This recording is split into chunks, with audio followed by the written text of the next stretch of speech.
The Vedas are the oldest scriptures of Hindu teachings.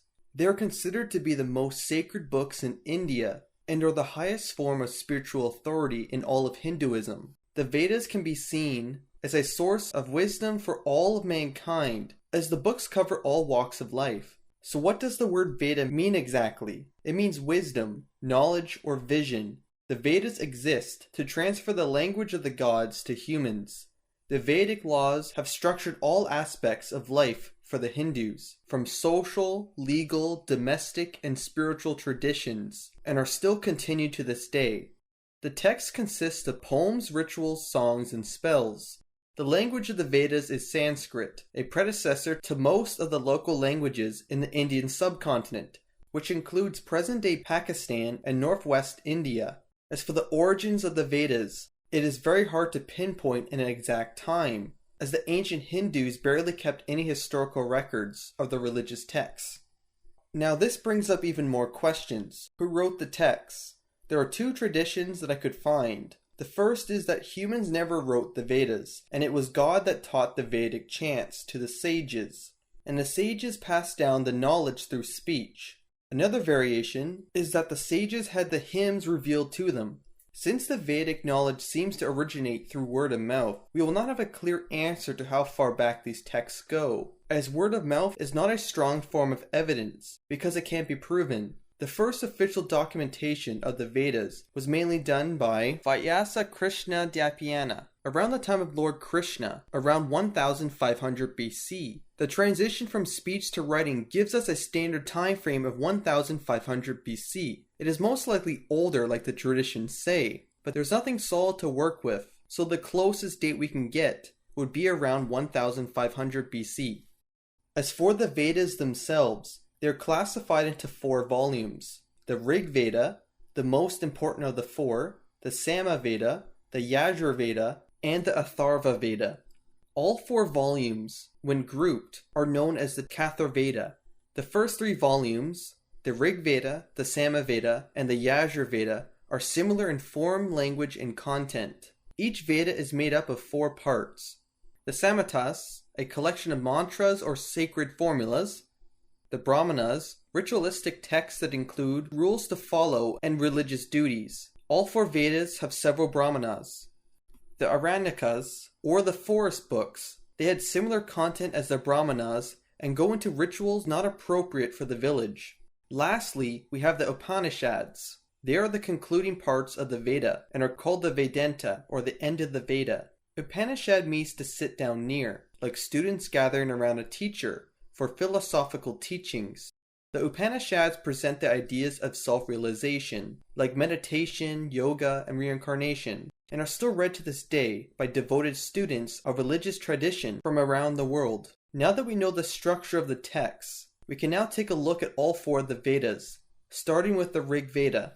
The Rig Veda, the book of hymns, is an assortment of songs or hymns that gives us a look into the Rigvedic civilization. The Rig Veda is the oldest book found in any Indo-European language and holds the earliest form of all Sanskrit mantras, dating back to around 1500 BC. Some scholars date the Rig Veda to as early as 12,000 BC, but of course, that has not been scientifically proven. The Rig Vedic Samhita contains 1017 hymns that are created by many different authors or prophets, called rishis. There are 7 prominent authors, and I'll list them right now to avoid mispronouncing them. The Rig Veda is very interesting, as it does give in detail the social, religious, political, and economic background of the Rig Vedic civilization, but it is very difficult to read, as it is full of metaphors and references. Here is an example of a hymn from the Rig Veda.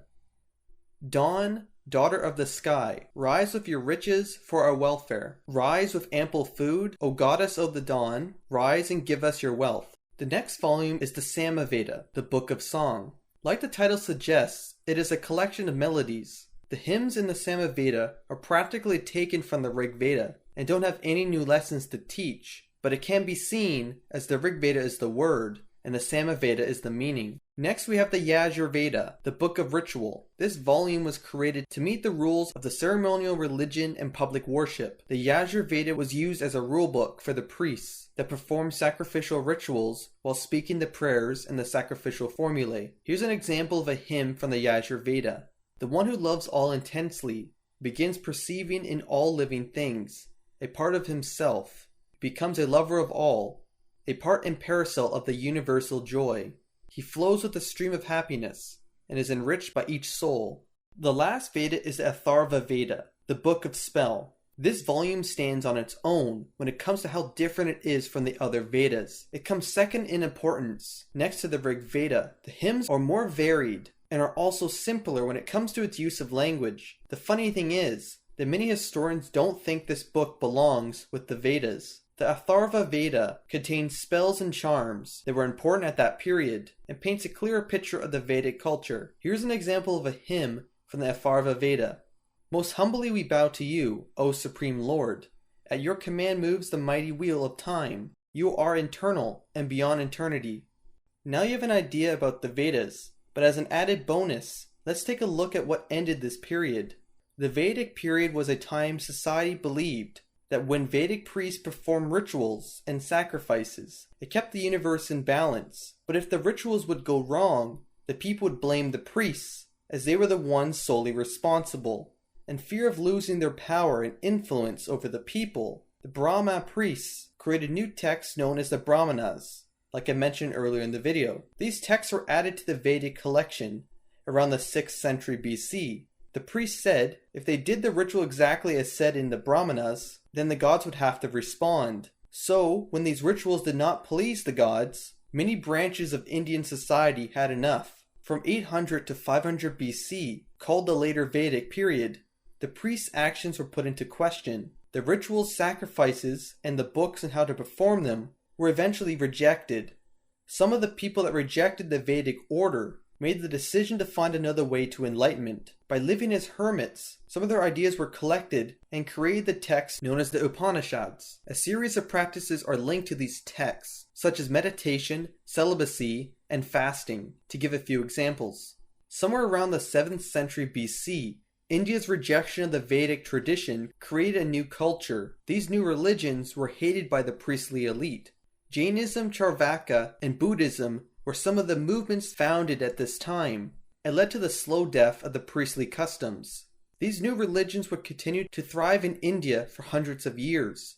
So what do you guys think about the Vedas? I find it interesting that the collapse of the Vedic tradition created new ways of reaching enlightenment. I guess it is true. Every ending is always a new beginning.